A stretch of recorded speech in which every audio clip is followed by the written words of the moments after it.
Hi, my name is Carol Riley, and I'm telling my quilt story at a Community Quilt Day in Hazard, Kentucky. Today is Saturday, May the 27th, 2023. This quilt that you see before you was all hand quilted by me. My parents were doing they had retired from being a pastor in Kentucky, and there was a church in Indiana that needed them to come and pastor for about 6 months. So they moved to Indiana for 6 months. I went to visit them.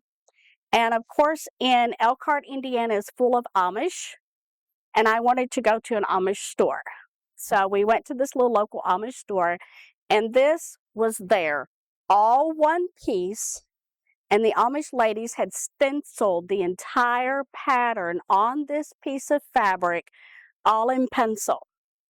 And she said to me it was called the Flower Garden. I think I paid like $60 for it. I mean, not much of anything. And I brought it home and debated it a long time of whether I should embroider it and put flowers, make it all whatever. And I finally decided to do nothing but hand quilt the entire top. I think it is probably a king size. I'm not sure.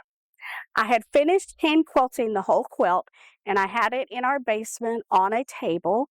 And my daughter, who then would have been maybe 6 or 7, had a little neighbor friend come over to play. Well, I left the quilt laying on the table with the rotor blade. Don't ever do that with children around.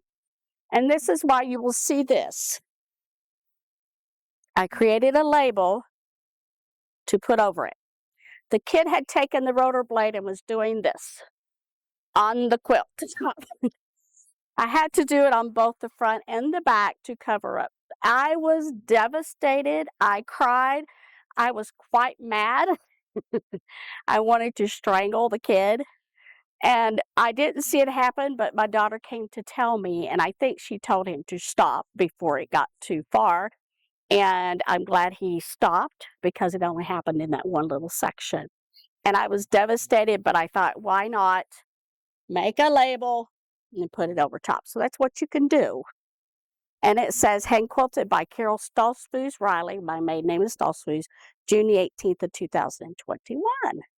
I love this because it also gives me warm, fuzzy feelings, because while my parents were in Indiana, my dad was diagnosed with leukemia, and he's the one that helped me pick this out. So I have an attachment to that.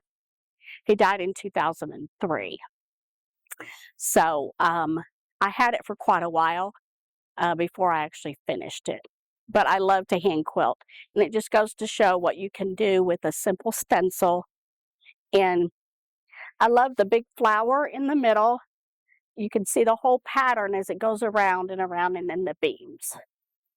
And I like that the back is the same as the front. I don't remember which one the panel was, so I put them on either side. So, yeah. And that's all.